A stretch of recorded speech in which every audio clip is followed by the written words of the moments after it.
自我，硬漢子拼出一身刺，流汗血盡赤心，追尋大意義，生命作賭注，留下了英雄故事，憂患見骨氣，昂步顧盼似醒獅。本港試過連續20幾日冇新增新冠肺炎感染個案，而當大家以為新冠肺炎疫情有所放緩嘅時候，疫情又開始反覆啦。喺近期又再有本地確診新冠肺炎嘅個案出現，為免發生廣泛傳染嘅情況，相信市民仍然需要多啲留喺屋企，盡量避免外出，減少社交接觸多一段時間。冇錯啊，不過就算冇正面嘅人與人接觸，大家仍然可以透過一啲即時通訊應用程式或者電郵去同朋友或者係公司嘅客戶保持聯繫，而電郵亦都可以算係而家最普遍嘅通訊方式之一。冇錯啊，雖然電郵為我哋日常生活同工作帶嚟方便，但其實亦有佢潛在危機㗎。大家睇下以下片段啦。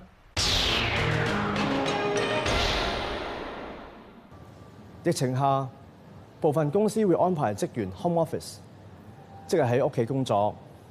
不過，無論係咪喺屋企工作，使用電郵同工作上嘅客戶或者夥伴溝通都係在所難免嘅。而電郵亦都係普遍嘅通訊方式之一。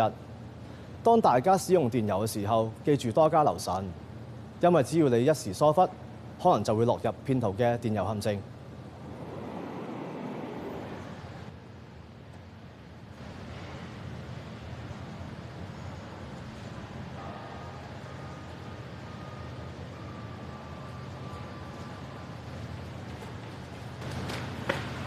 詩詩，老細，終於俾我揾到你啦！做咩唔聽我電話啊？我電話擺咗喺位冇更新啊 ，sorry。做咩事啊？指明工程嗰個李生啊，佢話收唔到我哋公司上一期嗰15萬工程費用啊！吓？冇理由噶喎！我上個禮拜明明過咗數。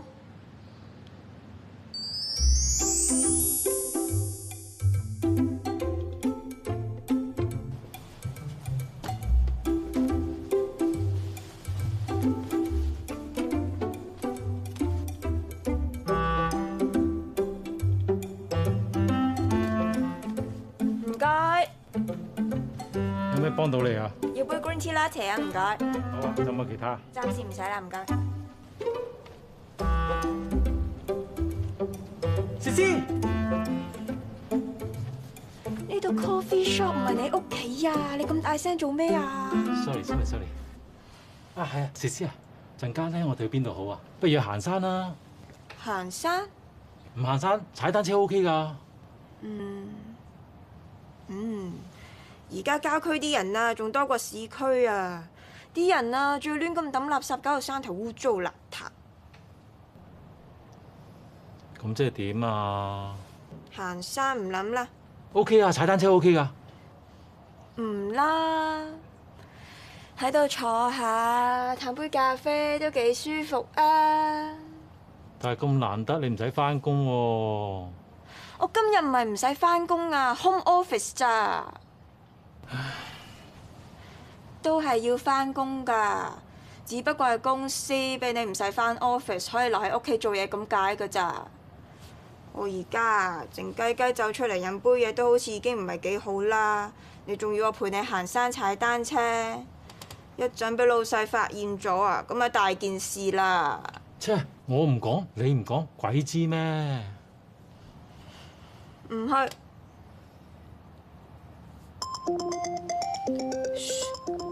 老細啊！老細？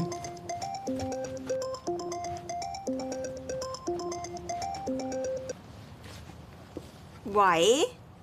阿詩詩啊，我叫你幫我整理下啲客嘅資料咧，你搞掂未？搞掂啦，老細。嗱，陣間咧，你 send 俾我望一望先，我想 update 下啲資料。OK，冇問題。你老細揾你啊？係啊，佢叫我 send 嗰下啲資料俾佢 update 喎。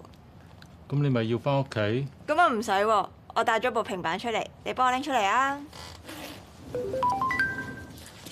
咦？指明工程個李先生 send email 嚟嘅？吓？佢公司嘅 email address 同銀行戶口都改咗？上期工程啲數要入落去新嘅銀行戶口度。咁好啦。詩詩，你真係坐喺度啊？唔出去玩啊？你等我做埋啲嘢先算啦。咁要搞幾耐啊？send 個 email 俾老細，跟住仲要 update 埋個客嘅 email address 同埋銀行戶口，再過埋筆工程數俾佢。我諗要1個鐘啦。吓？搞成個鐘啊？你嗌杯嘢飲上下網，唔好煩住我先 ，OK？ 哦。我啱啱 check 過公司嘅戶口，上個星期有一筆15萬嘅轉帳記錄，但係點解嗰啲錢佢哋會收唔到咧？但係個銀行戶口號碼係指明工程嘅李先生俾我嘅喎，我之後再覆佢 email 㗎。唉，究竟發生乜嘢事咧？嗱，會計部話俾我聽，嗰啲錢啊已經銀行過數㗎啦。咁但係李生嗰間工程公司咧，又真係收唔到嗰筆數喎。唉，15萬去咗邊度咧？嗰15萬去咗邊咧？仲使問？咪入咗落我個戶口咯。我估大家一定會問，點解詩詩咁隨便就入數落我戶口咧？嗱，等我見過話過你知啦。首先，我會入侵呢間公司嘅電郵系統，再睇睇啲交易嘅電郵，了解間公司同客戶嘅業務往來情況。之後，我就會做一個相似嘅客戶 email。呢啲假嘅 email address 唔細心留意嘅話，係好難分辨出真假嘅。我會透過呢個假嘅客戶 email 通知佢哋，話間公司改咗銀行戶口，要佢哋將日常交易嘅錢入數落我指定嘅戶口度。只要啲職員好似詩詩咁，冇懷疑到個 email address 有問題，咁啲錢咪自然到我手咯。我喺度提醒下大家，當大家處理電郵嘅時候，要留意電郵嘅地址同內容。遇上不明來歷嘅電郵，唔好隨意打開，同埋亦都唔好打開當中嘅附件或者超連結。仲有就係，當客戶或者商業夥伴要求改變交易戶口嘅時候，最好用電話向對方核實，以免受騙。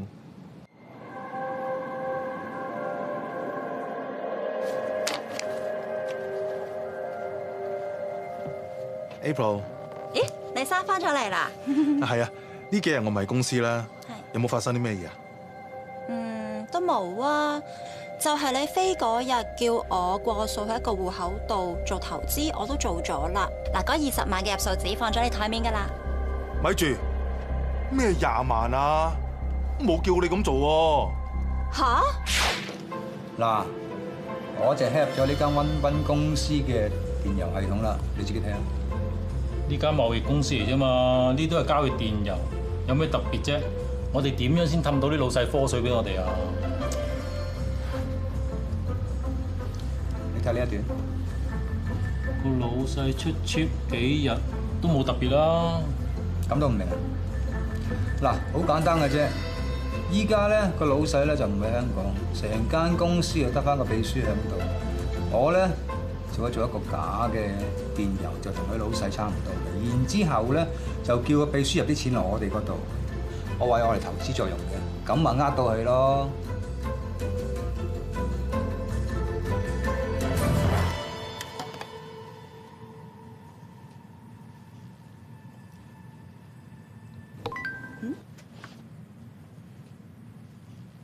咦，老細 send 咗個 email 嚟喎，仲要係 urgent，乜嚟㗎？佢叫我入錢去呢個戶口，話用嚟做投資嘅，而且關乎公司利益，必須即時處理。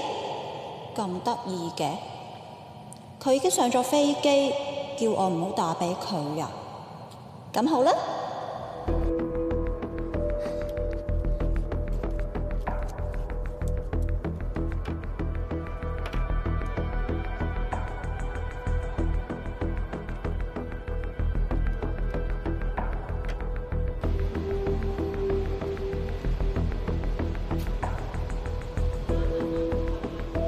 唔該你，麻煩將20萬過落呢個戶口啊。咦，堅哥，條水魚真係入咗錢落你戶口度喎。嗱，我都話呢招掂㗎啦。啊，網上面真係咁多蠢人嘅。我仲 hack 咗幾間公司添啊，幫我聯絡埋啲機業水魚啊。收到。騙徒入侵私人電郵戶口，已經係干犯咗有犯罪或不誠實意圖而取用電腦罪。一經定罪，最高可被判監禁5年。而利用假電郵去騙取事主嘅金錢，就係干犯咗以欺騙手段取得財產罪。一經定罪，最高可被判監禁10年。當大家處理電郵嘅時候，要留意對方嘅電郵地址同內容。如有任何懷疑，例如係客戶突然改變銀行帳戶，大家可以聯絡該客戶查清楚。市民如果有懷疑，可以致電我哋警方嘅反詐騙協調中心防騙2182222熱線查詢。總之一句講晒，只要大家做足網上防盜措施，相信絕對可以減低電郵資料被竊嘅機會。黑客堅哥就自然無計可施啦。呢一節嘅節目時間又差唔多啦，喺下一節翻嚟，我哋會同大家講解有關刑事恐嚇罪。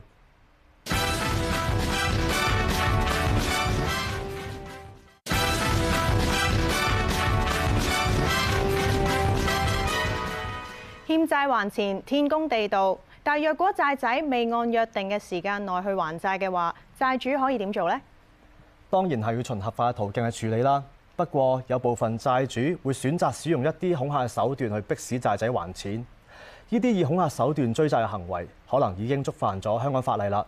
啲債主咧為咗追債，不惜以身試法。不過有冇諗過佢哋最終需要為自己作出呢啲不當嘅行為，負上民事甚至刑事上嘅責任，後果可能相當嚴重。就警方以往接獲嘅刑事恐嚇案件當中，最普遍嘅恐嚇手法係對受害人講出一啲明顯帶有威嚇性嘅説話。有不法之徒為咗逃避法律責任，會改用一啲較隱晦嘅語句同方法，又或者係以匿名嘅方式對受害人作出威嚇。但係其實呢啲行為仍然會構成刑事恐嚇罪嘅。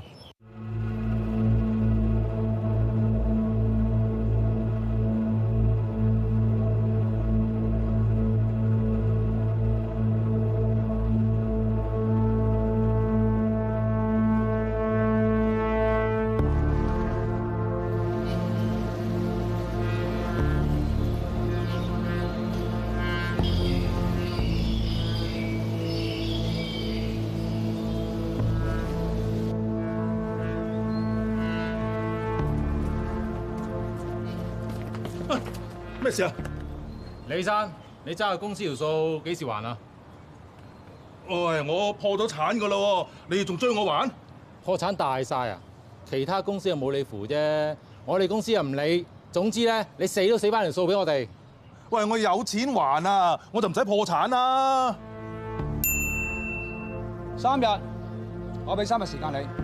3日後12點前親自攞錢上我公司。阿龍，總數108700。吓？咁多？你一路唔還啊，爭我哋啲錢，好似滾雪球咁啊，越滾越大啊，明唔明啊？我哋堅財務公司咧就出晒名，數目清楚嘅，絕無隱藏收費嘅。兩位大佬，我真係冇錢㗎。咁你真係諗住走數唔還啦？阿龍，同佢講解下，我哋公司遇到咁嘅情況會點處理？嚇？我首先要打袋爆光，再唔還咧，斬你幾刀？我哋唔係講笑啊！醒目啲啊！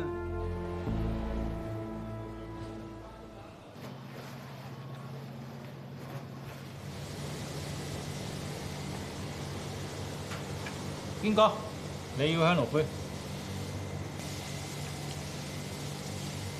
點解？你又想問點解將啲香爐灰擺落封信度啊嘛？係啊，堅哥。阿龍，我同你講啊，做係收數呢一行嘅，所以下下都要耍要殺嘅。咁你琴日又同佢講打到佢爆光，斬佢幾刀嘅？講下啫，我嚟嚇下債仔，逼佢還錢啫嘛。你啊，幾時見我真係喐手啊？咁啊係。再講啊，我哋都係揾食啫，下真係出手啊！一個唔係要重手就係打瓜咗個債仔，俾人拉咗坐成世㗎。我見過先冇咁蠢啊！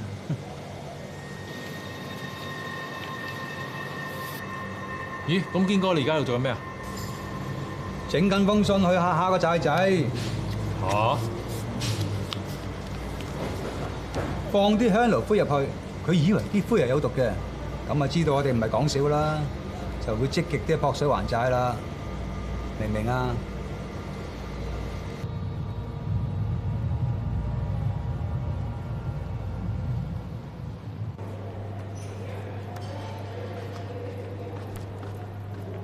係喎，今朝喺信箱攞到封信仲未睇喎，睇邊個寄嚟先？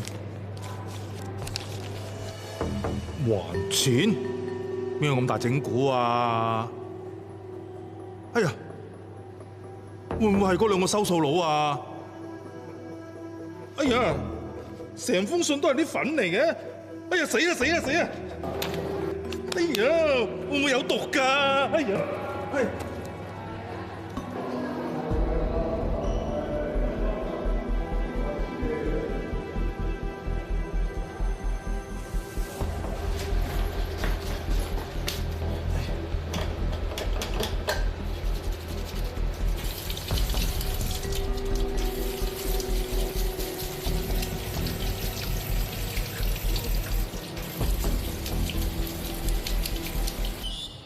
當接獲懷疑藏有可疑粉末嘅郵件，要保持冷靜，並且盡快報警求助。如果郵件已經打開，千祈唔好直接接觸可疑粉末，應該用毛巾、衣物等隨手可得嘅物件，輕輕覆蓋喺粉末上面，唔好隨意移除覆蓋物。如果可疑郵件仍未打開，就應該將郵件放入膠袋或者其他容器裏邊，等候警方到場處理。如果懷疑自己身上嘅衣物沾上咗可疑粉末，就要盡快除去衣物，然後放入膠袋裏邊啦。仲有就係要刪咗受影響範圍所有嘅風扇同通風系統，盡快去到就近嘅洗手間，用番梘或者梘液以及大量嘅清水徹底清洗雙手。最後，我要提醒大家，刑事恐嚇係嚴重嘅罪行，根據刑事罪行條例，一經循公訴程序定罪，最高可被判監禁5年，所以大家切勿以身試法啦。接住落嚟，有2宗分別發生喺港島山頂道同荃灣象鼻山路嘅交通意外，想同大家作出呼籲㗎。希望大家可以幫手提供消息。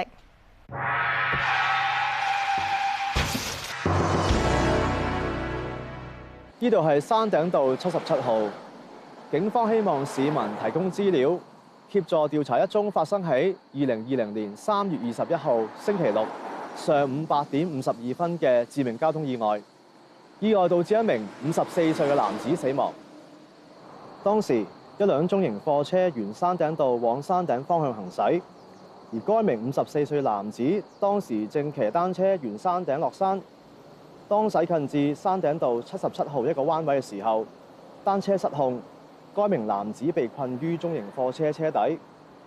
該名男子頭部嚴重受傷，其後被當場證實死亡。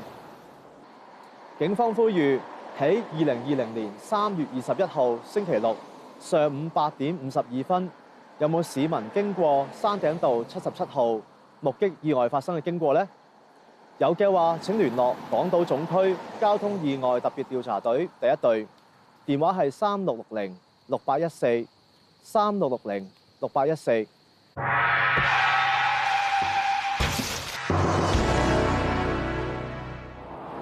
呢度係荃灣象鼻山路近荃錦交匯處，警方希望市民提供資料，協助調查一宗發生喺2020年5月13號星期三凌晨3點58分嘅致命交通意外。意外導致一名38歲男子死亡。當時，該名38歲男子正駕駛一輛中型貨車沿象鼻山路往荃灣方向行駛。當駛至近荃錦交匯處時，據報該貨車失控撞向防撞欄後翻側，該名男子被困車內，由消防員救出，佢身體多處嚴重受傷，當場被證實死亡。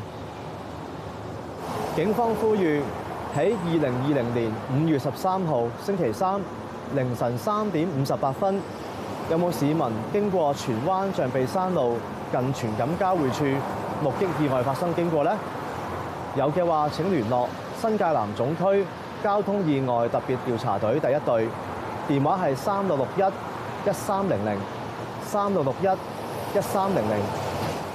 喺度想提醒一啲駕駛人士，近期香港天氣反覆，一時落雨，一時出太陽，外出駕駛之前一定要留意天氣嘅狀況啦。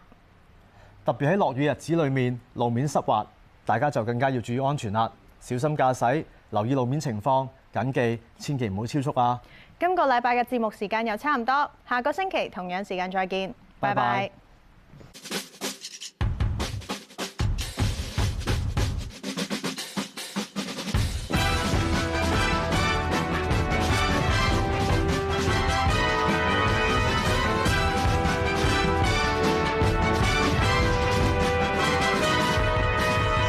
憑自我硬漢子，拼出一身痴。